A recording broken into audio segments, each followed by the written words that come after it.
میں آپ کو اپنے معاشرے کا المیہ بتانے لگا ہوں کہ ہم اہل بیت اطہار سے کس قدر دور ہو چکے ہیں۔ یہیں قریب میں ہی ایک سادات کی بستی ہے، میں نام لینا درست نہیں سمجھتا، ایصال ثواب کی محفل میں خطاب کے سلسلہ میں جانا ہوا۔ دوران خطاب ایک سید زادے کھڑے ہوئے اور انہوں نے نعرہ لگایا، نعرہ تکبیر، نعرہ رسالت، نعرہ تحقیق۔ پھر وہ بیٹھ گئے، میں نے دھیان نہیں دیا۔ تھوڑی دیر بعد جب خطاب پھر جوبن اور کمال پر گیا، وہ پھر کھڑے ہوئے اور انہوں نے داد دیتے ہوئے نعرہ لگایا، نعرہ تکبیر، نعرہ رسالت، نعرہ تحقیق۔ جب وہ بیٹھ گئے تو میں نے خطاب روک دیا۔ میں نے کہا شاہ صاحب آپ سارے نعرے لگاتے ہیں، اپنے جد کا نعرہ کیوں نہیں لگاتے؟ ابھی یہ بات کرنے کی دیر تھی، وہ کیا جواب دیتے؟ مجمع میں ایک غیر سید کھڑا ہوا اور اس نے بلند و باغ نعرہ لگایا، پنج نعرہ پنج تنی 1.25 نعرہ حیدری یا علی۔ تمام مجمع یک زبان ہو کر مولا علی المرتضیٰ کرم اللہ وجہ الکریم کا نعرہ لگاتا ہے۔ وہ سید زادے وہیں خطاب میں اس نعرے کے بعد بالمتصل مجھے جواب دیتے ہیں کہ جب میں نے نعرہ تحقیق لگا دیا، ساروں کا ذکر آ گیا، اب الگ سے نعرہ لگانے کی ضرورت نہیں ہے۔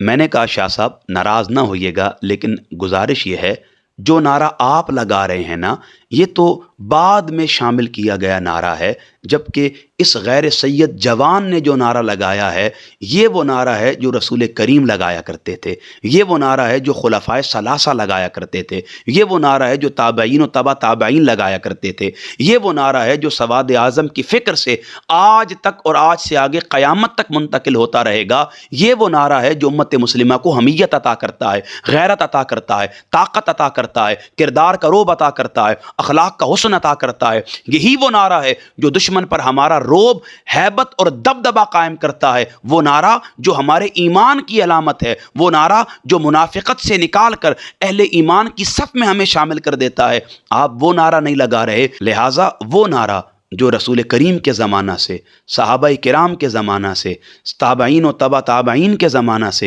اور سواد اعظم سے سینہ بسینہ منتقل ہوتا ہم تک پہنچا ہے، ہم سب نعرے چھوڑ سکتے ہیں لیکن یہ نعرہ چھوڑ نہیں سکتے ہیں، لہٰذا اس نعرے کو لگائیں، چونکہ یہ مومن و منافق میں فرق کرتا ہے۔ جب میں نے یہ بات کر دی، بعد میں محفل ختم ہوئی، شاہ صاحب میزبان تھے، وہ اختتام پر مجھے اپنے ساتھ لے گئے اور کہنے لگے مہتاب صاحب خدا آپ کو سلامت رکھے، آپ جو بات دھڑلے سے کر سکتے ہیں آج ہم وہ بات نہیں کر سکتے۔